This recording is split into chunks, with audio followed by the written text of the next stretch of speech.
You know, I love a good story, but what I really love is a good true story with a really crazy mix of characters that don't seem like they actually go together, and let alone go together, seem like it could actually have been a possible story. Well, this is one of those stories.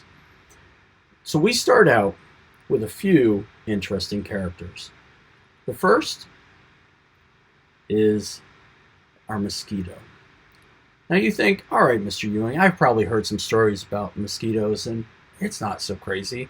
Well, we also have some cats.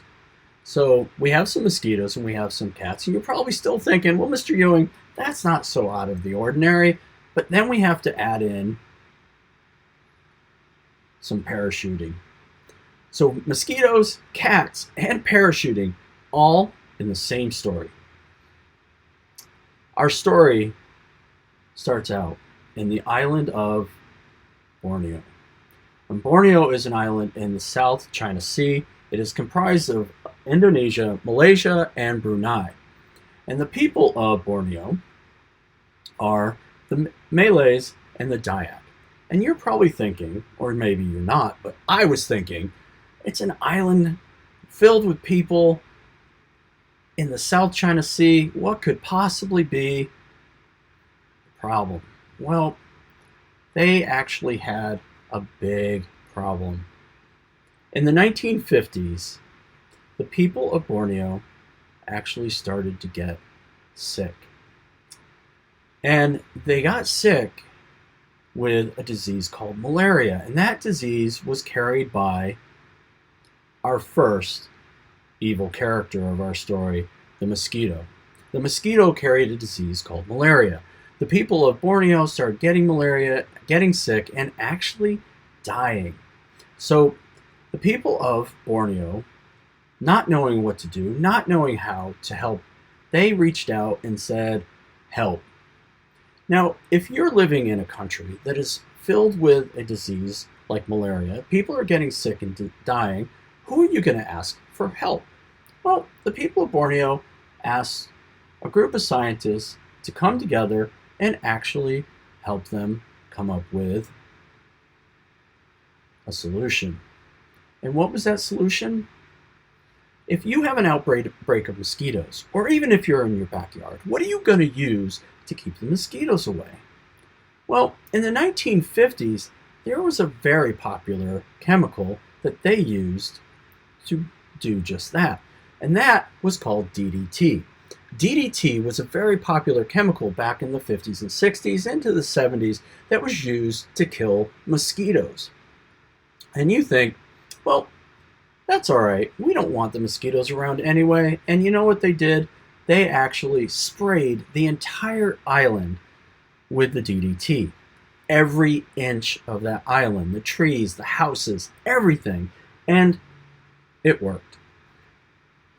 Because it killed the mosquitoes. And by killing the mosquitoes, they actually got rid of malaria. And you're probably thinking, that's great. They're all dead. It's a good thing. Well, not so fast. This is where the story gets interesting. So, on top of the dead mosquitoes, we actually have a dead wasp. And wasps, for the most part, people aren't so crazy about them because sometimes wasps sting. Well, this particular wasp on Borneo was really important to the food chain because it really liked to eat this guy, the caterpillar. Again, it's just a caterpillar. You're thinking, all right, well, the wasps aren't around. What's going to happen? Well, a lot, because this caterpillar loves to eat grass. A lot of grass. Its appetite is huge. Again, you're probably thinking like I was, well, it's just grass. I've got grass out in the lawn. They ate some grass. It's not that big of a deal. But it is in Borneo because the houses are thatched roof houses made of grass. And without that wasp around, the caterpillars actually explode. And they take over and start eating everything. And their houses. They're literally eating them out of house and home. They're eating up the roofs.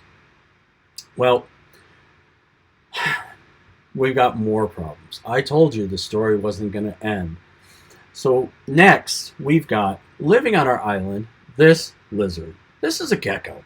And a gecko likes to eat cockroaches. Now, again, part of the food chain on the island of Borneo. So we have the mosquitoes being killed, the wasps dying, the caterpillars taking over, and the geckos are eating the cockroaches. What? Because of the DDT being sprayed, guess what happens to the cockroaches? The cockroaches have now died. They've been killed by the DDT too. So that leaves our caterpillars. And our geckos are pretty hungry because the cockroaches aren't around to be eaten, so they actually start to eat caterpillars. Now the caterpillars aren't killed by the DDT, but they're eating the grass that's been sprayed by the DDT, and the DDT is getting inside their system.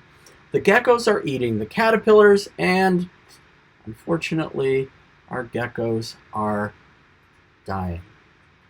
Now, the geckos are also part of a very important piece of the food chain because we also have our second character in our story, the cats. And the cats eat the geckos.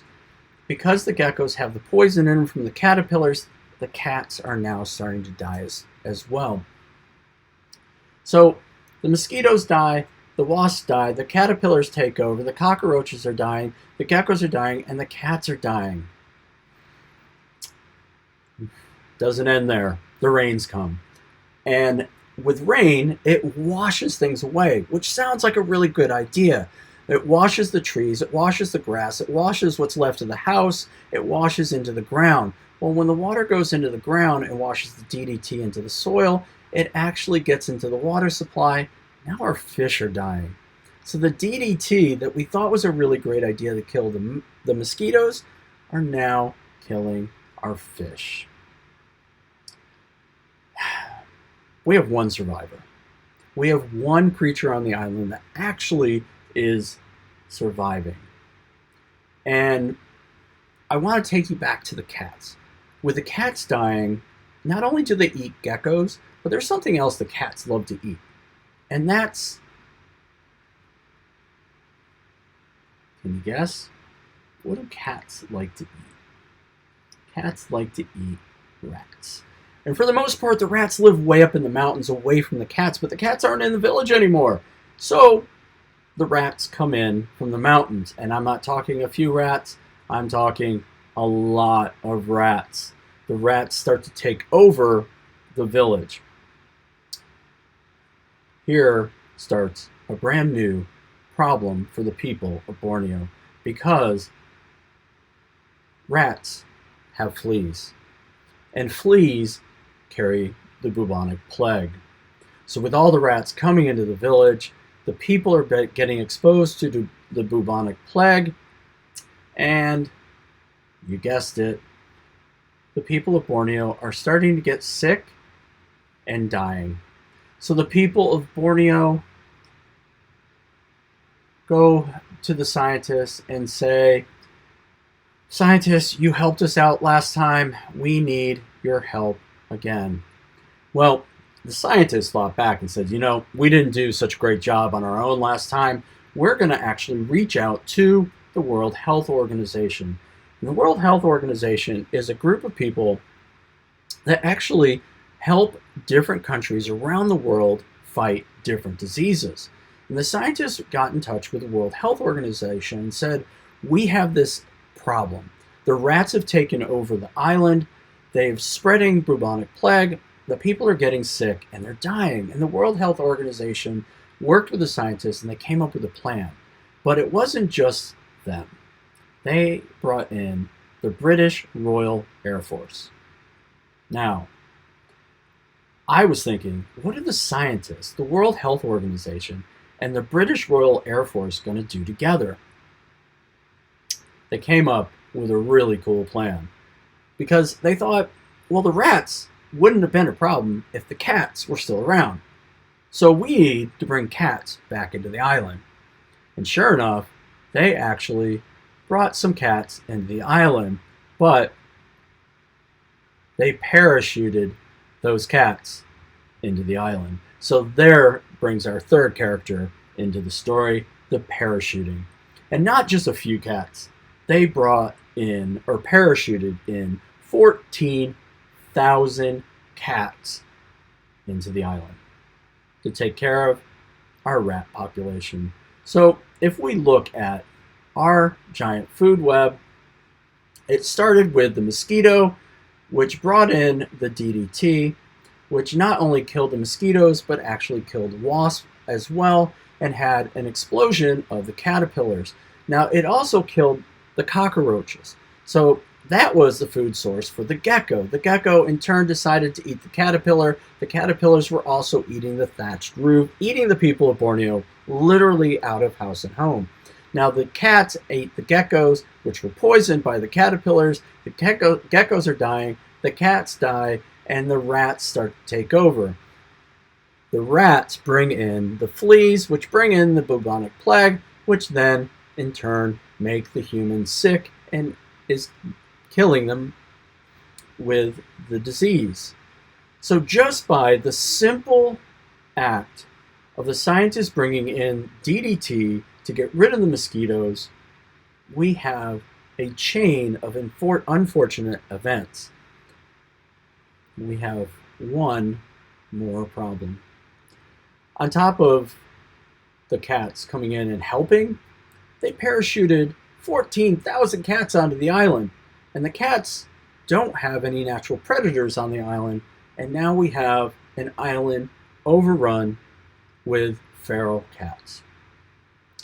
But that is a story for another day. That's STEM Stories with Mr. Ewing. Make sure when you make a decision to do something that you don't have a chain of unfortunate events. I hope you enjoyed the story of cats over Borneo.